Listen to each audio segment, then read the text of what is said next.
नमस्कारी मोर नाम राधिका मु एबे 19 वर्ष किंतु जेबेठारु मु मो चेता फेरिछि मु मो भितरे एक अद्भुत झिम झिम अनुभव करुछि। एहा एपरि लागुछि जेपरि मो भितरे एक छोट निया जळुछि जहा केबे लिभि जाय नाही। एहा केवल भितरे घूरी बुलुछि। मोर चर्म गोरा किंतु गा सूर्य एथिरे टिके रंग जोड़ी देइछि। मोर अंटा ओह मु चलिबा समयरे एहा निजे झुलुठाए एक प्रवाहित नदी परी। लोकमाने कुहंती जे मोर बड़ कथाबार्ता आखि एवं घन रसाळ फल परी उठ अछि। मो साबत मा चली जिबा परठारु मु मो बापांक सहित रहुछि। से मोर हिरो किंतु केतेबेले जेतेबेले तांकर आखि मो उपरे रहे मोर हृदय स्पंदन को एड़ाई दिए। मु बुझी पारु नाही काहीकि किंतु सेही दृष्टि किछि कहुछि। एहा आजि सकाळर कथा। मु रोसेई घरे चा तियारी करुथिली। आम घर गारे एहार माटी कांथ एक कुटा छपर एवं बाहारे एक बड़ बटगछ अछि। बापा बारंडारे बसी तांको पुरुणा रेडियो रे संगीत शुणुथिले। मु गैस चुली जालिली। क्षीर फुटिबाकू लागिला। मु मोर पुरुणा फ्रॉक पिंधिथिली जहा टिके टाइट होई जाइथिला। एहा मो छाती उपरे टाइट होई मो आंखु पर्यंत पहुंचिथिला। क्षीर फुटिबा सहित फेण बाहरिबाकू लागिला। मु देखिबा पई नई पड़िली। ठीक सेतिकी बेले बापा भितरकू आसिले एवं कहिले, राधिका चा रे अदा पकाओ। आजि मोर गला टिके जंत्रणा अनुभव करुछि एवं मो पाखरे ठिया हेले। मु अदा घसिबा आरंभ कली एवं तांको निश्वास मो कांध उपरे चलीगला। एहा गरम एवं भारी थिला। मु बुली पड़ी कहिली, बापा तुमे एते पाखरे काहीकि ठिया होइछ, स्थान नाही कि? से हसिले, झियो तुम चा र बास्ना बहुत दूरकू जाए, मोते पाखकू आसी पीबाकू पड़िबो। मु हसिली, ओ पापा एहा चा र बास्ना ना अन्य किछि। बापा चुप रहिले। से केवल हसिले। चा प्रस्तुत थिला। आमे दुहे बाहरे बारंडारे बसिथिलु। चा पिउथिबा समयरे बापा कहिले, राधिका जदि तुमर मां होइथान्ते से तुमको चा रे गोलमरिच मिसाउथिले सिखाइथान्ते। मु उत्तर देली, बापा तुमे मध्य मो मां। से मो आखि को चाहि रहिले जेपरि किछि कहिबाकू चेष्टा करुथिले। चा पिउथिबा समयरे बापा तांकर पुरुणा आल्बम बाहर कले जाहाकू से तांको आलमारी रे रखिछंती। देख राधिका एहा तुम बयसर मांको फोटो। मु फोटोटी देखिली। मां सुंदर थिले किंतु मु कहिली, बापा मु बहुत भिन्न। बापा मो केसरे हाथ बुलाइले। हम झियो तुमे भिन्न। तुमर हसरे किछि जादू अछि। तांको हाथ मो केसरे जड़ित होइगला। मु सामान्य मुंड हलाइली किंतु से ताहा काढ़िले नाही। बाहरे कुकुड़ा माने राबुथिले एवं बापांको आंगुठी गुड़िक मो कान पाखरे बुलुथिला। मु कहिली, बापा तुमर आंगुठी गुड़िक उष्म। से कहिले, शीत नतु तेणु आमकू उष्मता दरकार। मु हसिली किंतु भितरे किछि टाणी हेउथिला जेपरि केही जणे दौड़ी टाणुथिला। तापरे बापा कहिले, आजि खेतकू जिबा, आमकू फसल देखिबाकू पड़िबो। आमे दुहे आमर साइकेल रे चली गलु। मु आगरे बसिली। बापा पछरे रास्ता गातरे सज्जित थिला। साइकेलटी बाजिबो एवं मु बापांको छातीरे धक्का देबी। आमे जेते थर धक्का खाइबु बापांको हाथ मो कांध चारि पाखरे कड़ा होई जाउथिला। से कहुथिले, राधिका सावधान रुह, किंतु तांको हाथ मो अंटा उपरे रहिगला। मु कहिली, बापा तुमर हाथ मजबूत। बापा कहिले, झियर जत्न नेबा पई मते शक्तिशाली हेबाकू तो पड़िबो। जेतेबेले आमे खेतरे पहुंचिलु फसल सबुज एवं सुंदर थिला। बापा कहिले, देख एही गहम कांड गुड़िक तुमर केस परी देखा जाउछि। मु गोटिए काढ़ी मो केसरे लगाइली। बापा मो पाखकू आसी कहिले, एहा भल देखा जाउछि किंतु एहा तोमर केसरे भिन्न देखा जिवो। मु पचारिली, कौन? से हसिले, मु तुमको परे कहिबी। आमे फार्म चारि पाखरे बुलिबा जारी रखिलु। बापा अटकी गले एवं कहिले, राधिका एठारे बसी टिके विश्राम निह। आमे एक गछ तळे बसिलु। बापा तांको सार्टर हाथ गुड़ाई देले। तांको हाथ मजबूत देखा जाउथिला। मु कहिली, बापा तुमे जिम जाओ कि? से हसिले नाही। झियो फार्म काम जिम परी। मु तांको बाहु को छुईली। सेगुड़िक कठिन थिला। से कहिले, सेमानंकू छुई देख एवं देख सेमाने केते शक्तिशाली। मु हसिली किंतु तांको चर्म गरम थिला। बापा मो हाथ धरिले। राधिका तुम हाथ कपा परी नरम। आमे कथाबार्ता जारी रखिलु एवं सूर्य अस्त हेबाकू लागिला। फेरिबा बाटरे ବାପା କହିଲେ, ମୁଁ ଆଜି ରାତିରେ ରୋଷେଇ କରିବି, ତୁମେ ବିଶ୍ରାମ ନେବ। ଆମେ ଘରକୁ ପହଞ୍ଚିଲୁ। ମୁଁ ମୋ କୋଠରୀକୁ ଗଲି। କୋଠରୀଟି ଛୋଟ ଥିଲା। ଗୋଟିଏ ଝରକା ବଗିଚାକୁ ଦେଖି ମୁଁ ମୋର ପୋଷାକ ବଦଳାଇ ଏକ ପତଳା ସାଲୱାର କମିଜ ପିନ୍ଧିଥିଲି ଯାହା ମୋ ଶରୀରରେ ଲାଗିଥିଲା। ବାପା ରୋଷେଇ ଘରେ ଥିଲେ, ପନିପରିବା କାଟୁଥିଲେ। ମୁଁ ସାହାଯ୍ୟ କରିବାକୁ ଗଲି। ବାପା, ମୁଁ ସେଗୁଡ଼ିକୁ କାଟିବି। ସେ କହିଲେ, ନା, ତୁମେ ବସିଯାଅ, ମୁଁ କରିବି। କିନ୍ତୁ ମୁଁ ତାଙ୍କ ପାଖରେ ଠିଆ ହେଲି। ବାପା ଏକ ଛୁରୀ ଧରିଥିଲେ ଏବଂ ତାଙ୍କ କହୁଣୀ ମୋ ଛାତିକୁ ଘଷି ଦେଉଥିଲା। ପ୍ରତ୍ୟେକ ଥର ମୁଁ ତାଙ୍କୁ ଛୁଇଁବା ସମୟରେ ମୁଁ ଟିକେ ସଂକୁଚିତ ହୋଇଗଲି, କିନ୍ତୁ ଏହା ବନ୍ଦ ହେଲା ନାହିଁ। ମୁଁ କହିଲି, ବାପା, ତୁମ କହୁଣୀ। ସେ କହିଲେ, କ୍ଷମା କର ଝିଅ, ବହୁତ ସ୍ଥାନ ନାହିଁ, କିନ୍ତୁ ସେ ଏତେ ଶକ୍ତିଶାଳୀ ନୁହେଁ। ପନିପରିବା କଟାଯାଇଛି। ବାପା କହିଲେ, ରାଧିକା, ଦୟାକରି ଲଙ୍କା ଲଗାଅ। ମୁଁ ଲଙ୍କା ଲଗାଇଲି, ଆଉ ବାପା ମୋ ପଛରେ ଠିଆ ହୋଇ ଦେଖିଲେ ଯେପରି ଦେଖୁଛନ୍ତି। ତାଙ୍କ ନିଶ୍ୱାସ ମୋ ବେକ ଉପରେ ଥିଲା। ମୁଁ ବୁଲି ପଡ଼ି କହିଲି, ବାପା, ତୁମେ ଏତେ ପାଖରେ ଅଛ। ସେ କହିଲେ, ମୁଁ ଦେଖୁଛି, ତେଣୁ ମୁଁ ନିଜକୁ ପୋଡ଼ି ପାରୁନାହିଁ। ଖାଦ୍ୟ ପ୍ରସ୍ତୁତ ଥିଲା। ଆମେ ଖାଇବା ଟେବୁଲରେ ବସିଲୁ। ଟେବୁଲ ଛୋଟ ଥିଲା ଏବଂ ଆମର ଆଣ୍ଠୁ ସ୍ପର୍ଶ କରୁଥିଲା। ବାପା ଏକ ରୋଟି ଭାଙ୍ଗିଦେଲେ। ସେ ମୋ ପାଟି ପାଖକୁ ଆଣିଲେ। ଏଇ ଦେଖ ଝିଅ, ମୁଁ ଖାଇଲି, କିନ୍ତୁ ତାଙ୍କ ଆଙ୍ଗୁଠି ମୋ ଓଠକୁ ସ୍ପର୍ଶ କଲେ। ଅପା, ତୁମ ଆଙ୍ଗୁଠି। ସେ ହସିଲେ। ମୁଁ ସ୍ୱାଦ ଚାଖୁଥିଲି। ଆମେ ଖାଇବା ଜାରି ରଖିଲୁ ଏବଂ ବାପା କହିଲେ, ରାଧିକା, ତୁମ ବୟସରେ ଝିଅମାନେ ବିବାହ ବିଷୟରେ କଥା ହୁଅନ୍ତି, ତୁମେ ନୁହେଁ। ମୁଁ କହିଲି, ବାପା, ତୁମେ ନୁହେଁ କି? କିଏ ବିବାହ କରିବ? ସେ ଚୁପ ରହିଲେ।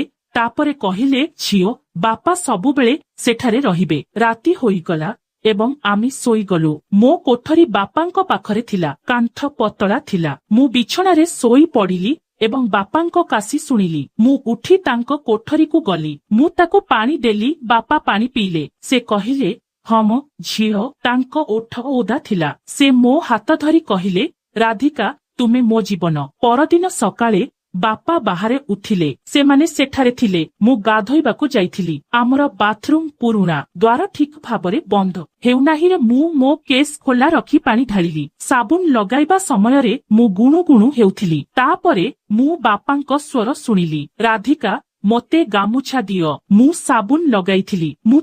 ମୁଁ ଏକ ଗାମୁଛାରେ ନିଜକୁ ଗୁଡାଇ କବାଟ ଖୋଲିଲି। ବାପା ବାହାରେ ଠିଆ ହୋଇଥିଲେ। ତାଙ୍କ ଆଖି ମୋ ଓଦା କେଶକୁ ଚାହିଁଲା ଏବଂ ତାପରେ ତଳକୁ ଗଲା। ବାପା, ଏହାକୁ ନେଇଯାଅ। ସେ କହିଲେ, ଝିଅ, ତୁମର କେସ୍ ଓଦା, ସାବଧାନ ରୁହ। ମୁଁ କବାଟ ବନ୍ଦ କରିଦେଲି, କିନ୍ତୁ ମୋର ହୃଦୟ ଦ୍ରୁତ ଗତିରେ ଧଡୁଥିଲା। ମୁଁ ଗାଧୋଇବା ପରେ ବାହାରକୁ ଆସିଲି। ବାପା ରୋଷେଇ ଘରେ ଥିଲେ। ରାଧିକା, ତୁମର ଜଳଖିଆ କର। ଆମେ ଜଳଖିଆ ଖାଇବା ଆରମ୍ଭ କଲୁ। ବାପା କହିଲେ, ଆଜି ଏକ ଗ୍ରାମ ସଭା ଅଛି, ଆମକୁ ଯିବାକୁ ପଡ଼ିବ। ଆମେ ସଭାକୁ ଗଲୁ। ବାପା ସେଠାରେ ସରପଞ୍ଚଙ୍କ ସହ କଥା ହେଉଥିଲେ। ମୁଁ ପାଖରେ ବସି ରହିଲି। ବାପାଙ୍କ ସ୍ୱର ପ୍ରତିଧ୍ୱନିତ ହେଉଥିଲା ଏବଂ ତାଙ୍କ ସାର୍ଟର ବଟନ ଖୋଲା ଥିଲା। ତାଙ୍କ ଛାତି ଦୃଶ୍ୟମାନ ହେଉଥିଲା। ମୁଁ ଚାହିଁ ରହିଲି। ବୈଠକ ଶେଷ ହେଲା। ଫେରିବା ବାଟରେ ବାପା କହିଲେ, ରାଧିକା, ତୁମେ ବଡ଼ ହୋଇଗଲଣି। ଲୋକମାନେ ତୁମକୁ ଦେଖନ୍ତି। ମୁଁ ଉତ୍ତର ଦେଲି, ବାପା, ତୁମେ ମଧ୍ୟ ଦେଖ।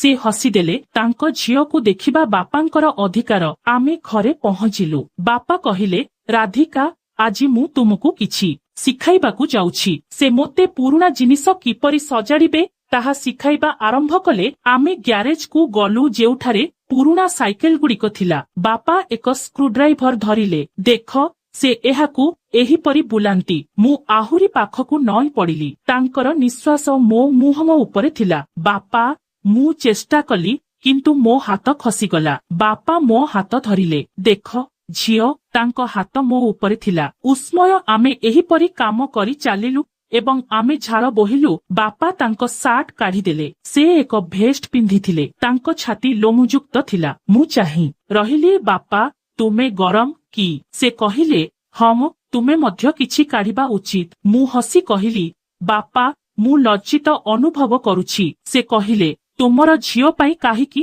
ଲଜ୍ଜିତ ହେବି? ସନ୍ଧ୍ୟା ହୋଇଗଲା ଏବଂ ଆମେ ବାହାରେ ବସିଲୁ। ବାପା କହିଲେ, ରାଧିକା, ମୁଁ ତୁମ ମାଙ୍କୁ ଏପରି ଭଲ ପାଉଥିଲି। ମୁଁ କହିଲି, ବାପା, ଏବେ ମୋ ସହିତ ଏହା କର। ସେ ଆସି ମୋତେ କୁଣ୍ଢେଇ ପକାଇଲେ। ତାଙ୍କ ହାତ ଶକ୍ତ ଥିଲା। ମୁଁ ତାଙ୍କ ଛାତିକୁ ଲାଗି ରହିଲି। ତୁମର ହୃଦୟ ଦ୍ରୁତ ଗତିରେ ଧଡୁଛି। ସେ କହିଲେ, ଏହା ଝିଅ ପାଇଁ। ଆମେ ସେହିପରି ବସିଥିଲୁ। ରାତିରେ ମୁଁ ଶୋଇପାରିଲି ନାହିଁ। ମୁଁ ବାପାଙ୍କ ରୁମକୁ ଫେରିଗଲି। ବାପା, ମୁଁ ନିଦ ପାଉନାହିଁ। ସେ କହିଲେ, ଆସ ମୋ ପାଖରେ ଶୋଇପଡ଼। ମୁଁ ତାଙ୍କ ପାଖରେ ଶୋଇପଡ଼ିଲି। ବାପାଙ୍କ ହାତ ମୋ ତଳେ ଥିଲା। ମୁଁ ତାଙ୍କର ଉଷ୍ମତା ଅନୁଭବ କରିପାରୁଥିଲି। ବାପା, ତୁମର ଚର୍ମ। ସେ କହିଲେ, ଶୋଇପଡ଼। କିନ୍ତୁ ମୁଁ ବାରମ୍ବାର ଓଲଟାଇଲି ଏବଂ ମୋ ଗୋଡ଼ ତାଙ୍କ ଗୋଡ଼ ଉପରେ ଘଷି ହେଉଥିଲା। ବାପା ମୋ ଗୋଡ଼କୁ ଧରିଥିଲେ। ସାବଧାନ ରୁହ ଝିଅ। ମୁଁ ନୀରବ ରହିଲି, କିନ୍ତୁ ଭିତରେ ନିଆଁ ଜଳୁଥିଲା। ପରଦିନ ବାପା କହିଲେ, ରାଧିକା, ଆଜି ବଜାର ଯିବା। ଆମକୁ କିଛି ଜିନିଷ କିଣିବାକୁ ପଡ଼ିବ। କିନ୍ତୁ ଆମେ ଯାଇ ନଥିଲୁ। ଆମେ ଘରେ ରହିଲୁ। ବାପା କହିଲେ, ଘରେ କିଛି ନୂଆ କରିବା। ସେ ମୋତେ ପୁରୁଣା ପୁସ୍ତକ କିପରି ବାନ୍ଧିବା ଶିଖାଇବା ଆରମ୍ଭ କଲେ। ଆମେ ଲାଇବ୍ରେରୀ ରୁମକୁ ଗଲୁ। ପୁସ୍ତକଗୁଡ଼ିକ ଧୂଳିରେ ପୂର୍ଣ୍ଣ ଥିଲା। ବାପା ଏକ ପୁସ୍ତକ ଖୋଲିଲେ। ଦେଖ, ଏହା ଏକ ପ୍ରେମ କାହାଣୀ। ମୁଁ ପଢ଼ିବା ଆରମ୍ଭ କଲି। ବାପାଙ୍କ ହାତ ମୋ କାନ୍ଧରେ ଥିଲା। ରାଧିକା, ପ୍ରେମ କଣ? ମୁଁ କହିଲି, ବାପା, ଏବେ ମୋତେ କୁହ। ସେ କହିଲେ, ପ୍ରେମ ହେଉଛି ଯାହା ହୃଦୟରୁ ହୃଦୟକୁ ଯାଏ। ତାଙ୍କ ଆଙ୍ଗୁଠିଗୁଡ଼ିକ ମୋ କାନ୍ଧ ଉପରେ ଚାଲିଥିଲା। ମୁଁ ବହି ବନ୍ଦ କଲି। ବାପା, ମୁଁ ଡରୁଛି। ସେ କହିଲା, ହେ, ଆଜି ବଜାର ଯିବା। କାହାକୁ? ମୁଁ ନିଜକୁ କହିଲି। ଦିନ ବିତିଗଲା। ଆମର ଜୀବନ ଏହିପରି ଚାଲିଲା। ବାପା ପ୍ରତ୍ୟେକ କାମରେ ମୋ ସହିତ ଥିଲେ ଏବଂ ମୁଁ ତାଙ୍କ ସହିତ। କେତେବେଳେ ରୋଷେଇ ଘରେ ତାଙ୍କ ନିଶ୍ୱାସ ମୋ ବେକରେ, କେତେବେଳେ ବଗିଚାରେ ତାଙ୍କ ପାପୁଲି ମୋ ଅଣ୍ଟାରେ। ଗାଁ ଲୋକେ କହୁଥିଲେ, ଦେଖ ବାପା ଏବଂ ଝିଅ କେତେ ନିକଟତର। କିନ୍ତୁ ଭିତରେ ଆଉ କିଛି ଥିଲା। ଶବ୍ଦକୁ ଅବମାନନା କରୁଥିବା ଏକ ଅବ୍ୟକ୍ତ ଆକର୍ଷଣ। ପ୍ରତ୍ୟେକ ସ୍ପର୍ଶରେ ଏକ କମ୍ପନ, ପ୍ରତ୍ୟେକ ନଜରରେ ଏକ ରହସ୍ୟ। ବାପାଙ୍କ ହସର ଯାଦୁ ଯାହା ମୋତେ ମୋହିତ କରିଥିଲା ଏବଂ ମୋ ଆଖିରେ ଚମକ ଯାହା ତାଙ୍କୁ ଅଟକାଇ ରଖିଥିଲା। ଆମେ କଥା ହେଲୁ, ଆମେ ହସିଲୁ। କିନ୍ତୁ ସେ ନୀରବତାର ସେହି ମୁହୂର୍ତ୍ତଗୁଡ଼ିକରେ ସବୁଠାରୁ ଅଧିକ କଥା ହେଉଥିଲେ, ଯେପରି ଆମର ହୃଦୟର ସ୍ପନ୍ଦନ ପରସ୍ପର ସହିତ କଥା ହେଉଥିଲା। ମୁଁ ଭାବିଲି, ଏହା ପ୍ରେମ ନା ଅନ୍ୟ କିଛି। କିନ୍ତୁ ଏହା ଏତେ ମିଠା ଥିଲା ଯେ ଭୟ ମଧ୍ୟ ମିଠା ଲାଗୁଥିଲା। ଗୋଟିଏ ଦିନ ବାପା କହିଲେ, ରାଧିକା, ମୁଁ ତୁମ ବିବାହ ବିଷୟରେ କଥା ହେବାକୁ ଚାହୁଁଛି। ମୁଁ ଆଶ୍ଚର୍ଯ୍ୟ ହୋଇଗଲି। କାହିଁକି ବାପା? ସେ କହିଲେ, ମୋ ଝିଅ ବଡ଼ ହୋଇଗଲା। ମୁଁ କହିଲି, ମୁଁ କରିବି ନାହିଁ। ସେ ନୀରବ ରହିଲେ। ରାତିରେ ମୁଁ କାନ୍ଦିଲି। ବାପା ଆସିଲେ। କଣ ହେଲା? ମୁଁ ତାଙ୍କୁ କୁଣ୍ଢେଇ ଧରି କହିଲି, ବାପା, ମୋତେ ଛାଡ଼ି ଯାଅ ନାହିଁ। ସେ କହିଲେ, କେବେ ବି ନୁହେଁ। ତାପରେ ଗୋଟିଏ ଦିନ ବାପା ଅସୁସ୍ଥ ହୋଇଗଲେ। ତାଙ୍କୁ ଜ୍ୱର ହୋଇଥିଲା। ମୁଁ ତାଙ୍କର ଯତ୍ନ ନେଲି। ସେ ତାଙ୍କ ମୁଣ୍ଡରେ ପଟି ବାନ୍ଧି ଔଷଧ ଦେଲେ। ବାପା ଦୁର୍ବଳ ଥିଲେ। ମୁଁ ତାଙ୍କ ପାଖରେ ଶୋଇପଡ଼ିଲି। ରାଧିକା, ତୁମେ ମୋର ଶକ୍ତି। ମୁଁ କହିଲି, ବାପା, ତୁମେ ମୋର କି? ବାପା ଭଲ ଅଛନ୍ତି? କିଛି?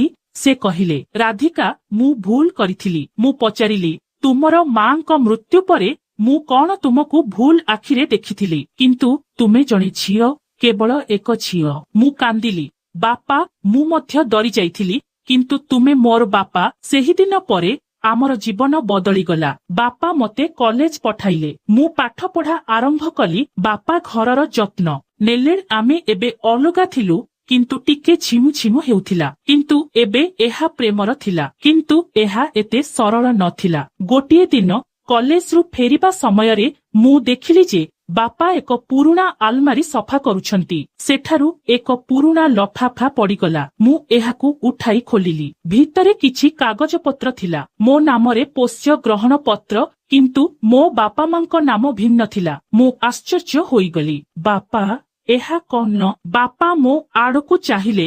ତାଙ୍କ ମୁହଁ ମଳିନ ହୋଇଗଲା। ରାଧିକା, ବସିଯାଉ, ମୁଁ ତୁମକୁ କହିବି। ବାପା ମୋତେ କହିଲେ ଯେ ମୁଁ ତାଙ୍କର ପ୍ରକୃତ ଝିଅ ନୁହେଁ। ମୋ ପ୍ରକୃତ ମା ଜଣେ ଦୂର ସମ୍ପର୍କୀୟ ଥିଲେ, ଯିଏ ବିବାହ ପୂର୍ବରୁ ଗର୍ଭବତୀ ହୋଇଥିଲେ। ଗାକୁ ଅପମାନରୁ ରକ୍ଷା କରିବା ପାଇଁ ସେ ମୋତେ ପୋଷ୍ୟ ଗ୍ରହଣ କରିଥିଲେ। ମୋ ସାବତ ମା ଜାଣିଥିଲେ, କିନ୍ତୁ ସେ ଚାଲିଗଲେ। ସେ କହିଲେ, ମୁଁ ସବୁବେଳେ ତୁମକୁ ମୋ ଝିଅ ବୋଲି ମାନିଥିଲି। କିନ୍ତୁ ତୁମ ମା ଚାଲିଯିବା ପରେ ମୋର ଭାବନା ଜଟିଳ ହୋଇଗଲା। ମୁଁ ଭୟ କରୁଥିଲି ଯେ ମୁଁ ଭୁଲ ବୁଝିପାରେ। ମୁଁ ଶୁଣୁଥିଲି। ମୋର ହୃଦୟ ଅଶାନ୍ତ ଥିଲା। ସେହି ଝିମଝିମ ଅନୁଭବ, ସେହି ଆକର୍ଷଣ ସ୍ପଷ୍ଟ ହୋଇଯାଉଥିଲା। ଏହା ବାପାଙ୍କ ପ୍ରେମ ନୁହେଁ, ଏହା ଅନ୍ୟ କିଛି ଥିଲା। ବର୍ଷ ଧରି ଚାପି ରଖାଯାଇଥିବା ଏକ ଗଭୀର ରୋମାଣ୍ଟିକ ଆକର୍ଷଣ। ମୁଁ କହିଲି, ନା ବାପା, ତୁମେ ଆଉ ବାପା ନୁହଁ। ତୁମେ ମୋ ହୃଦୟରେ ବାସ କରୁଥିବା ଲୋକ, ଅପା ନୁହେଁ। ଏବେ ମୁଁ ତାଙ୍କୁ ରାହୁଲ ଡାକିବି, କାରଣ ତାଙ୍କର ନାମ ରାହୁଲ। ବାପା ମୋ ଆଖିକୁ ଚାହିଁଲା। ରାଧିକା, କିନ୍ତୁ ସମାଜ, ଗାଁ। ମୁଁ କହିଲି, କିଛି ହେବ ନାହିଁ। ଆମର ପ୍ରେମ ସତ୍ୟ। ସେହି ଦିନଠାରୁ ସବୁକିଛି ବଦଳିଗଲା। ଆମେ ଆଉ ବାପା ଏବଂ ଝିଅ ନଥିଲୁ, ଆମେ ଦୁଇଟି ହୃଦୟ ଏକ ହୋଇଥିଲୁ। ବାପା ପ୍ରତିଦିନ ସକାଳେ ମୋ ପାଇଁ ଚା ତିଆରି କରୁଥିଲା, କିନ୍ତୁ ଏବେ ସେ ମୋ ପାଖରେ ଠିଆ ହେଉନଥିଲା, ବରଂ ମୋ ଆଖିକୁ ଦେଖୁଥିଲା। ଆମେ କ୍ଷେତକୁ ଯାଉଥିଲୁ, କିନ୍ତୁ ଏବେ ଆମେ ହାତ ଧରିବୁ। ସାଇକେଲଟି ରାସ୍ତାରେ ଥିବା ଗାତ ଉପରେ ଡେଇଁ ପଡ଼ିବ, କିନ୍ତୁ ଏବେ ମୋ ଅଣ୍ଟା ଉପରେ ଥିବା ସେହି ହାତଟି ଏକ ମଧୁର ସ୍ପର୍ଶ ଥିଲା। ସନ୍ଧ୍ୟାରେ ଆମେ ବାରଣ୍ଡାରେ ବସି ପୁରୁଣା ଆଲବମ ଦେଖୁଥିଲୁ, କିନ୍ତୁ ଏବେ ସେ ଫଟୋଗୁଡ଼ିକରେ ନୂଆ କାହାଣୀ ଖୋଜୁଥିଲା। ରାହୁଲ କହୁଥିଲା, ରାଧିକା, ତୁମର ହସରେ ଏପରି ଯାଦୁ ଅଛି ଯାହା ମୋତେ ବଞ୍ଚିବା ଶିଖାଏ। ବନ୍ଧୁଗଣ, ଆପଣମାନଙ୍କୁ ଆମର କାହାଣୀଟି କିପରି ଲାଗିଲା ମତାମତ ଦିଅନ୍ତୁ। ଯଦି କାହାଣୀଟି ପସନ୍ଦ ଆସିଛି ତାହେଲେ ଭିଡିଓକୁ ଲାଇକ୍, ସେୟାର ଏବଂ ଚ୍ୟାନେଲକୁ ସବସ୍କ୍ରାଇବ କରନ୍ତୁ। ଧନ୍ୟବାଦର ନମସ୍କାର।